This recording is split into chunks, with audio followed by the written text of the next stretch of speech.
Episode number 27 of Making the Case. Are we suffering from a mental health crisis? Let's get into it.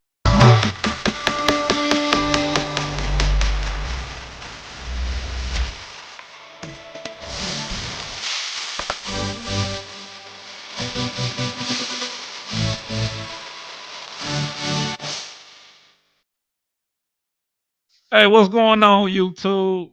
We back again. Another episode of Making the Case. We're on episode number 27. Dwindling it down for the end of the first season. I do have some plans for our next season, so you definitely have to stay tuned and look out for that. I'm your host, Dr. Jacob Isom, educator, author, speaker, entrepreneur, a little bit of everything. You know, we back again. It has been an interesting last couple of days. Work never stops, right? Not for me. So it's always something to do, right? But I have to say this. Well, before I get into anything, of course, we got to go over our two-channel norms, right? One, we attack points and not people. And then two, we don't do all the cussing, derogatory stuff. We professional, over here. All right. So let's get into my opening statement. So I really have to say that for today's topic, which is, of course, are we dealing with a mental health crisis, right? Of course, the obvious, straightforward answer is yes, right?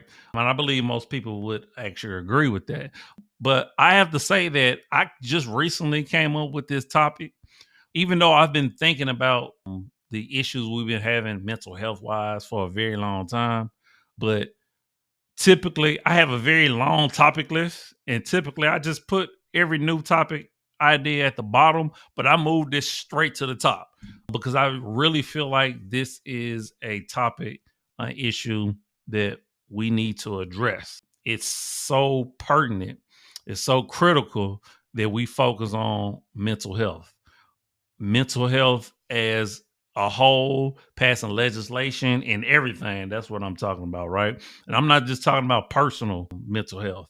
I'm talking about we have to address this on a political level, on a social level, and things of that nature, right?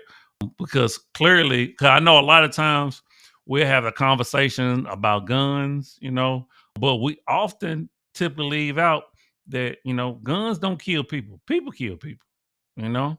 What are the people state of their mental health? All these people that are unfortunately picking up a weapon and using it to, hurt somebody, like what what is their mental state? Okay. What is going on in their life that they feel like they got to take things to that extreme, right? We understand that violence is a part of culture. All right. But as I always state, there's levels to it. Right. Some people would not even dream of hurting somebody violently like that. I would say most people don't, right? There is a small percentage of our population that will, right? So a lot of time we got to get into the psyche of why people commit certain heinous acts and things of that nature. And that's why I think that this conversation is going to be very important to have, because what I did was I got three pieces of evidence that get down to the root cause of, okay, why is mental health on the rise, as far as like people having anxiety, people having depression, and things of that nature, right? Why is that on the rise? And what are some of the factors that play into over the years of what has kind of caused so many people to, feel the way that they do? So I think this is going to be a great episode. It's definitely more informative than most of the episodes that we've done here before, but it's some good, pieces of evidence and some good information that I just feel like that you need to hear. That's why I kind of bumped it all the way up to the top, because it's very important, man, for us all to take care of our mental health, because of course we focus a lot on our physical, right? But if our mind is not right, it doesn't matter, right? Because a lot of times you have to get up the mental capacity and the mental fortitude to even want to work out, to either want to do things physical for your body. So that's how important our mental health is.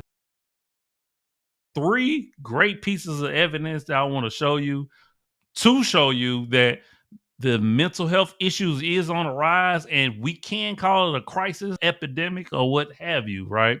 But it's something that we're going to have to pay even more attention to as time progresses. All right. So without further ado, let's get into our first piece of evidence. All right. So let's get into it with my first piece of evidence.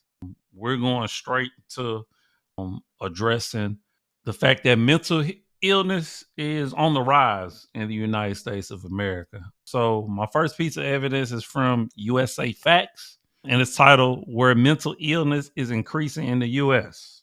Okay, so we're jumping right in. We're going to go over the stats when it comes to how mental illness is on the rise. Okay, so let's get into it. It says mental illness rates have increased in recent decades, with the highest rates recorded for women, younger adults, and people in the Western and Midwestern United States. Okay, which that is interesting. So let's get into it. In 2019, adults in the U.S. experienced mental illness at a higher rate than a decade prior. Within the previous year, 20.6 of adults had experienced a mental illness, compared to 18.1 in 2009, according to estimates from the Substance Abuse and Mental Health Services Administration. The increase is more pronounced for adults aged 18 to 25, reflecting trends among children and teens in recent years. The implications reached throughout the world of public policy, prompted discussion about mental health and access to professional services, alternatives to police responses to mental health crisis, and the role of the school in addressing mental health at an early age. Absolutely. And I'm glad that they touched on that because, of course, I've been working in the school system for a very long time, right?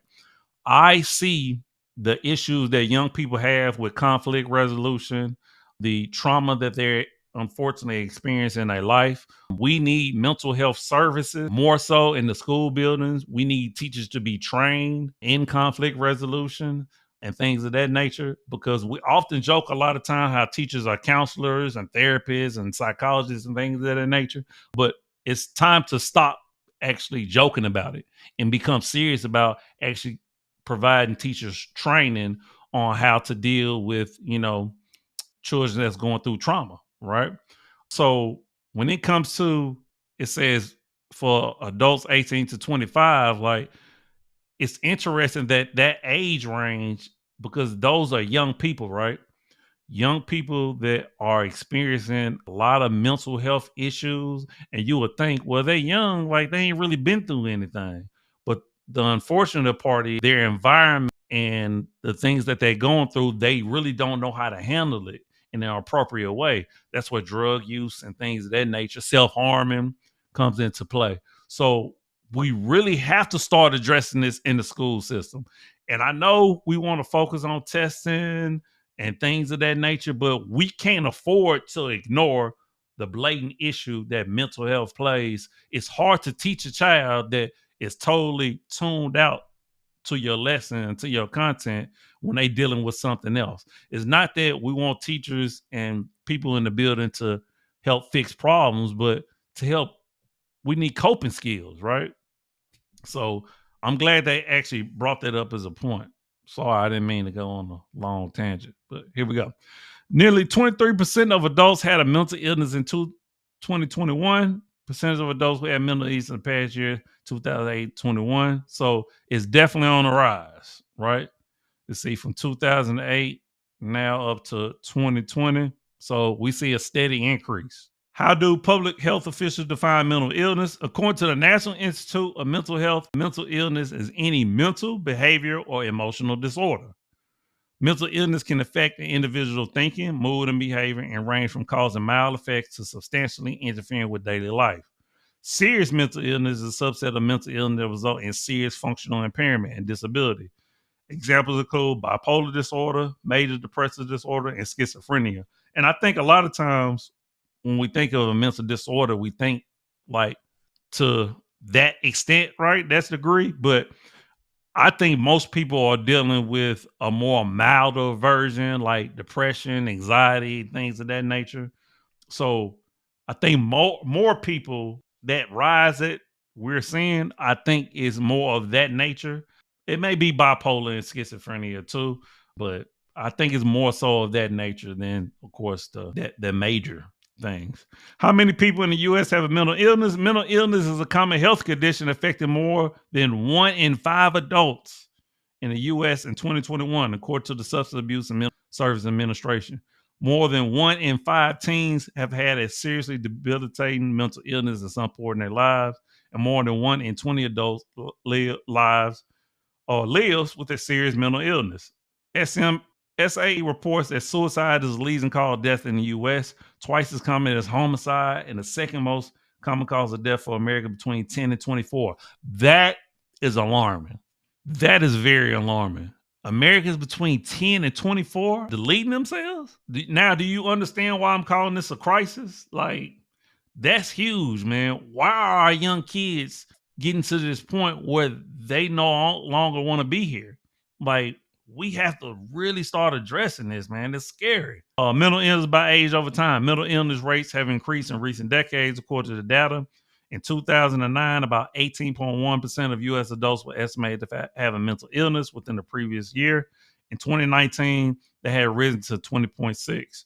Adults between 18 and 25 old have had the largest increase in rates of mental illness, from 18% to 29.4 in a 10-year span. Mental health among children and teens has become a growing concern in recent years, with the CDC declaring teen mental health is in crisis. Now, do you understand why I'm calling it a crisis, right?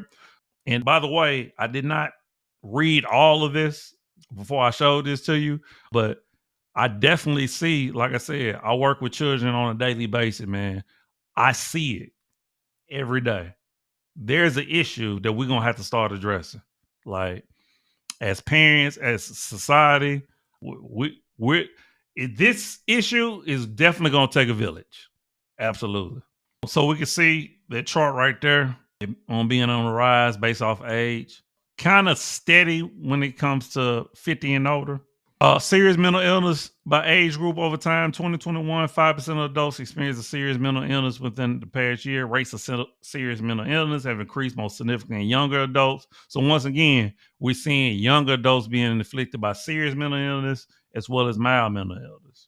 By gender, women consistently experience mental illness at a higher rate than men. In 2021, more than 1 in 4 women had experienced mental illness compared to less than 1 in 6 men. And I would say that's probably more so due to the fact that men have always usually had to shelter more of the load, and men have to learn how to deal with stress because we've always had stressful lives, right? And then our outlets as far as getting out our aggression, our anger, whether it comes to working out, sports, and things of that nature. A lot of times as women, I think they like to internalize their emotions. So, and they're so emotional naturally anyway. So that's kind of just my guess. I would love to actually maybe in the future do another video on why that is the case. So we definitely can touch on that. Let's see.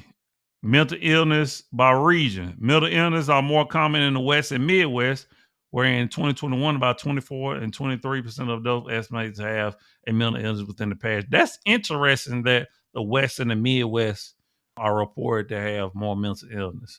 And I'm curious to see why that is the case too, and not the North and the South. That's interesting. Let's see. This talks about substance abuse. We're going to go. And I think, yeah, that's really what I want to show you. I want to show you some stats on how big of an issue mental health is actually becoming. And it's becoming more of an issue for our young kids, man. And we really gonna have to look at, why that is the case. And actually, our last piece of evidence is going to address that. So I won't spoil it by talking about it. So what we're gonna do is I'm gonna give you some more evidence of why it's on the rise for younger kids. So we're gonna go ahead and get into our second piece of evidence. All right. So for the second piece of evidence, as I just stated, we're getting into some more data. And this focuses on young people, right? Why mental health is on the rise amongst young people and not older people, right? Now, I can surmise that maybe the reason why is because the older you get, the more stable, the more likely, the more patient, the more likely you've kind of come up with your own system, how to deal with issues and how to handle conflict and things of that nature. So you gain more wisdom, right? As a young person, you really don't know, particularly when you don't have someone to model that for you, someone to talk through things for you. Because a lot of us out here, man, we just going through the motions, man. We like a hamster on a wheel, right? We're just spinning, we're just living, right? Or I should say, we're surviving. So now that's kind of my take on it. So we're gonna read this, and I'm curious what you think. So definitely in the comments, I definitely want to hear from you as it relates to this topic, man, because I think it's a great topic to talk about. So this comes from the APA. For those of you who don't know what the APA is, it's the American Psychological Association, which of course come out with great content. They like the leader when it comes to academia, definitely when it comes to the psychological side of things, even when it comes to paper writing, right? Because a lot of you collegiate folks out there know what APA is. All right. So the title of this is Mental Health Issues Increased Significantly in Young Adults Over the Last Decade. All right. So let's get into why that is the case. If they're going to address it, hopefully they will. The percentage of young Americans experiencing certain types of mental health disorders has risen significantly over the past decade, with no corresponding increase in older adults, according to research published by the APA. More U.S. adolescents and young adults in the late 2010s versus the mid 2000s experienced serious psychological distress, major depression, or suicidal thoughts, and more attempted suicide, said lead author Gene Twenge, author of the book iGene and professor of psychology at San Diego State University. These trends are weak or non-existent among adults 26 years or and over, suggesting a generational shift in mood disorders instead of an overall increase across all ages. And that's also interesting when it comes to like mood disorders, like when it comes to moodiness, because I imagine hormones play a huge part in that, right? And I imagine also the chemicals in our food, the steroids and all that, I imagine plays a huge part in that. So, but like I said, these are just educational guesses. But I feel like some of it definitely is on the money. All right. Let's see. Twenge and her co-author analyzed data from the National Survey on Drug Use and Health, a national representative survey that has tracked drug and alcohol use, mental health, and other health-related issues in individuals aged 12 and over in the United States since 1971.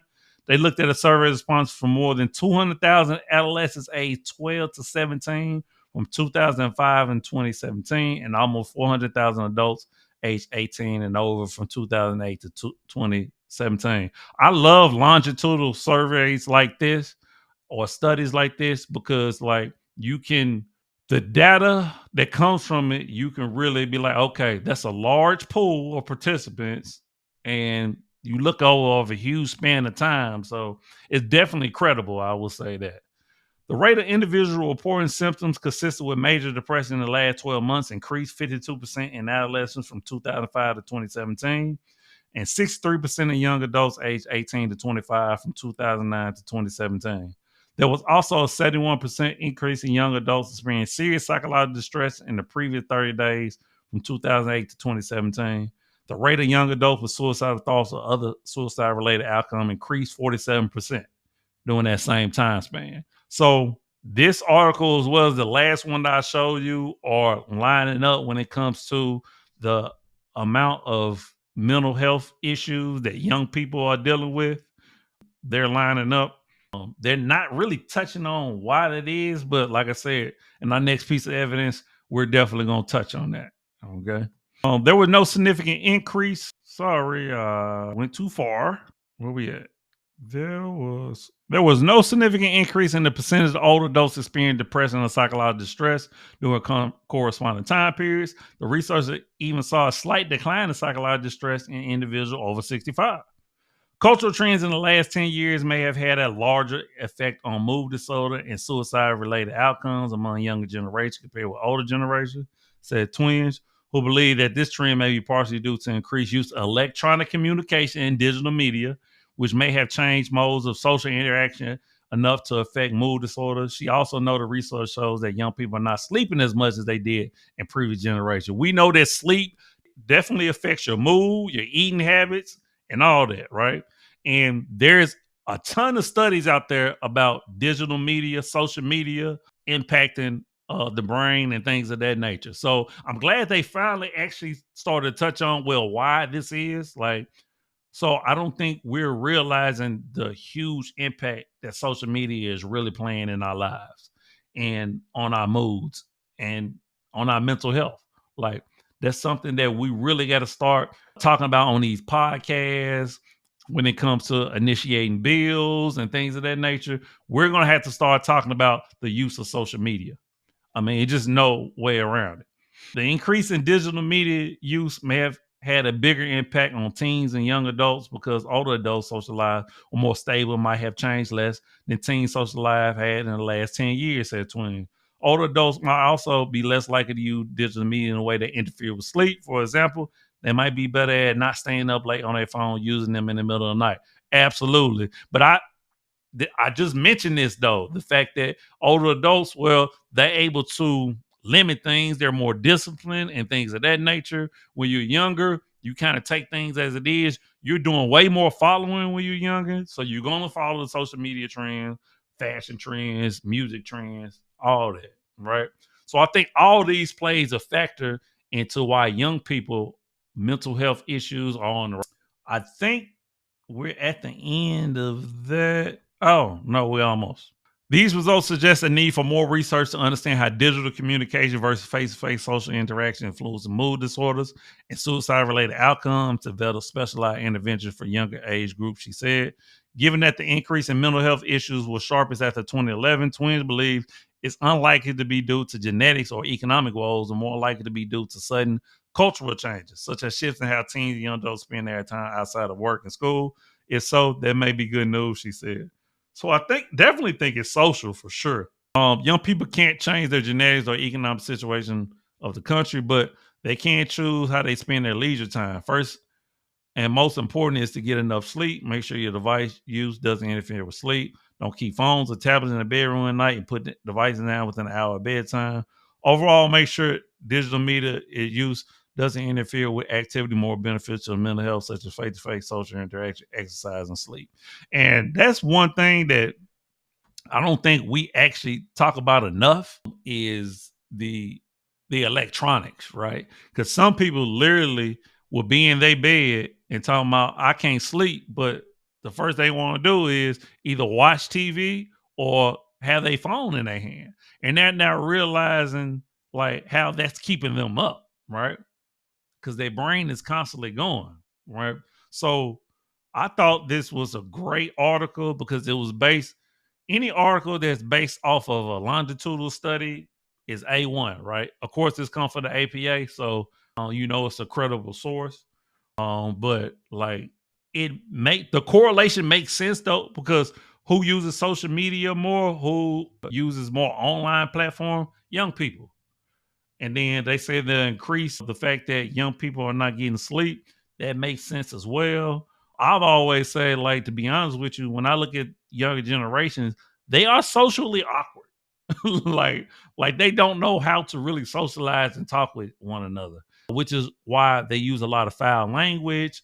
They use a lot of slang and things of that nature. They're not really being taught and trained how to act and be civilized. Like it's kind of scary to be honest with you. So, but that's where the education come in. So, for my next piece of evidence, which is my last, I say the best for last. Okay, it gives a beautiful breakdown on really why health issues have been on the rise like they have been. All right, so let's get into that last. Feeling anxious, depressed, powerless? Well, you're not alone. A growing number of people all over the world are dealing with mental health problems.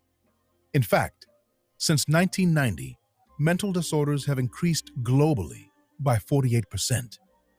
Besides the direct health and social impact it has on individuals, this increase in mental health disorders is costing the global economy almost $1 trillion each year. This means that mental health can no longer be treated as an individual problem, but rather as a widespread public health issue. So the question is, why has there been a rise in mental health issues in the last few decades? But before we answer that, we need to first understand what causes mental disorders. Mental health is incredibly complex, and there are many variations and combinations of factors that can lead to mental disorders. These range from biological factors to external social and environmental factors. Biological factors include genetics, chemical imbalances, and physical injuries. For example, studies have shown that disorders like bipolar, depression, and schizophrenia have genetic roots which can get passed down in the family. More external are direct psychological factors tied to individuals' personal experiences. Cognitive and affective traits like coping skills, self-esteem, memory, or trauma. Poor self-esteem, for example, was shown to play a critical role in the development of mental disorders such as depression, anxiety, and substance abuse. Even further out are social and environmental factors. Discrimination, poverty, pollution, displacement, food insecurity, etc., can all have detrimental mental health impacts on a large scale. For example, a study showed that if people are exposed to prolonged armed conflicts where they experience constant stress and trauma, they are more vulnerable to developing a mental disorder. Some of these external factors can also interact with certain internal factors and put people at higher risk of developing a mental disorder. For instance, internal factors like sex, gender, or race can interact with social factors like discrimination and poverty to increase the risk of developing mental problems. Now that we know what causes mental health problems, which of these factors is behind the recent increase in mental disorders in the last 30 years? Since biological factors like genetics or physical injury have remained relatively constant, they can be ruled out. But as we move towards the more external, social, and environmental factors, we see that there has been a lot of change in the past few decades, and researchers believe that these external social changes have played a significant role in the increase in mental health disorders today. Let's explore 4 of these social and environmental changes and see how they have influenced widespread mental health problems. Over the years, the gap between the average incomes of the top 10% and the bottom 50% of individuals within countries has almost doubled. This unequal distribution of income means that despite overall economic growth, many people still face financial problems. Research shows that this economic distress can adversely impact people's mental health as it may promote fear, worry, and hopelessness, and a sense of powerlessness to exert control over their situation. A study conducted with low-income families in the U.S. showed that persistent poverty-related stress was directly related to symptoms of anxiety and depression. Direct-to-film transfers are easy to master. Simply heat press your transfer on any material and peel. The 2021 IPCC report warns us that global warming and extreme weather events like heat waves and floods will become more frequent and intense. Direct contact with these extreme weather events can severely disrupt people's lives and lead to trauma, loss of resources, and social support. Research reveals that this can increase the risk of developing mental disorders such as PTSD, depression, general anxiety, increased substance use, and suicidal thoughts. For instance, a 2019 study analyzed the mental health of flood victims globally. 20% of the victims had been diagnosed with depression, 28% with anxiety, and 36% with PTSD. Besides being affected directly by extreme weather events, climate change can also affect people's mental health indirectly. A 2021 study reported that many people were experiencing negative thoughts about climate change. 45% of respondents felt their feelings about climate change negatively impacted their daily life. 75% of respondents said that they think the future is frightening, and 83% said that they think people have failed to take care of the planet. Humans have evolved as social creatures, strongly dependent on familial and social bonds. However, today, many people live alone, far away from their communities. A major reason for this has been better job opportunities, quality education, and advanced healthcare offered in cities. Due to these incentives, the urban population increased from 39% in 1980 to 55% today, and is expected to increase to 68% by 2050. However, cities are expensive and have limited space. This often results in many people moving to cities alone, leaving their families and social support networks behind. Research has found that people living in isolation in urban areas are more likely to suffer from certain mental disorders such as anxiety, depression, alienation, and family disintegration. Today, almost 1 in 3 people around the world use social media platforms. This technology has a direct link to people's lives and their social connections and interactions. But how does it affect mental health? Many researchers have highlighted that social media is heavily linked to negative well-being and poor self-esteem, especially among young people. A 2017 study found that people who use 7 or more social media platforms were 3 times more likely to have high levels of anxiety symptoms than those who use 0 to 2 platforms. Some researchers also say that spending more time on social media can make people experience social isolation. Moreover, according to the Center for Research, almost 25% of adolescents believe that social media has a mostly negative effect on their mental health, with 13% of 12 to 17-year-olds reporting depression and 32% reporting anxiety. While a lot of this research is still new and ongoing, it is clear that the rise of social media is increasing the risk of mental health disorders.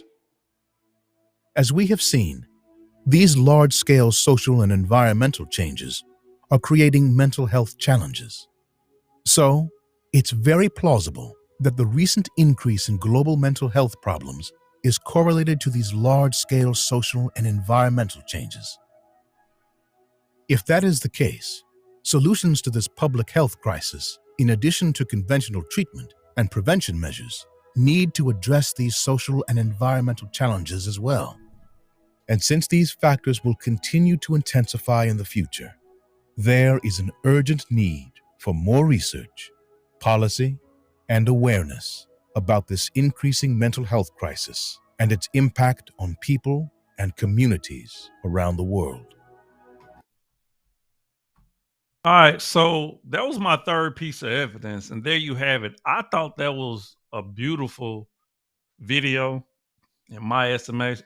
Like, it encompasses the other 2 pieces of evidence that I have, as well as it was a beautiful breakdown of the various different factors when it comes to biological, social, really natural disasters and things like that. All these things that we typically don't think about when it comes to affecting our mental health, but it's so real. Like, I often think about, like, on a daily basis, it's so many things that we have to think about in order to get through, things that we can control and things that we can't control. Like, that can be taxing on people mental, right? So what I typically do is I'm great at compartmentalizing things and kind of putting things in the right place and right time, so to speak, because mental health is something that I'm very conscious of, that I work on daily. And for you, it may be prayer, It may be meditation, whatever it is that you need to do to, kind of alleviate the anxiety, the stress, and things of that nature. Because at the end of the day, we all going through it. We all deal with it. We all living in the same reality. Now, our realities differ based on race, age, gender, culture, and things of that nature. But at the end of the day, we all have these external factors and the stimuli that attack us on a daily basis. And we have to learn how to cope with it. We have to learn how to deal with it. And unfortunately, right now at this time, our young people are not dealing with it very well. The video also addressed, once again, digital use, social media, how that's impacting us. We're going to really have to have a serious conversation behind that. So, I thought that this was a topic that we definitely need to start addressing more on a serious nature. Video also talk about how we need more public awareness. We need more politicians talking about it, because we can talk about drugs and guns all we want to, right? But until we start addressing the issues of what social media does, the environmental factors, the trauma that people are going through, like I said, some things that can be controlled and changed, some things not. But we can't worry about what we cannot change. We can only worry about what we can. So what we can't change, that's what we need to focus on, and that's what we need to alter. So it's not a one and done video. I would say we will constantly be addressing mental health, because it's something that we can't afford not to, right? So I definitely wanted to bring this to your attention and bring this your way, so we can start having a conversation, because we talk about a lot of things on social media and things of that nature, but this is a conversation we can't avoid, right? And when it comes to social media use for myself as a content creator, right? Even I'm very wary of how much I'm on social media and things of that nature. Even though I'm doing it more for a business sense, but at the end of the day, I'm very conscious. I'm very aware of, what I'm viewing, what I allow to get into my head, what I allow to influence me, and things of that nature. And I think our young people have to understand this. That's why we have to be better role models as adults, right? So the reason why it's on the rise for young people is because as adults, we haven't did a great job of modeling certain behavior that we want to see in our younger generation. And that's another thing that we got to get better at. But, hopefully, this was some great information for you to take, particularly the video, because I thought it did a beautiful breakdown. But we're going to keep on having this conversation, and hopefully you enjoyed episode number 27 of Making a Case. Hope you feel like I made that case on the fact that, mental health, we're in a crisis at this point. I gave you the data, I gave you the stats on it to kind of prove that. So we're going to wrap up today's episode. As always, you or me, love always, love eternal. The worst thing you can do is lie to yourself. You already know. You can get merch and the books and all that. The links will be in the description. Please like, share, comment, hit the bell so you know when new videos drop. I appreciate you. I can't tell you and thank you enough for that. Okay. And I believe we just made that case, baby. All right. Love you. Deuce.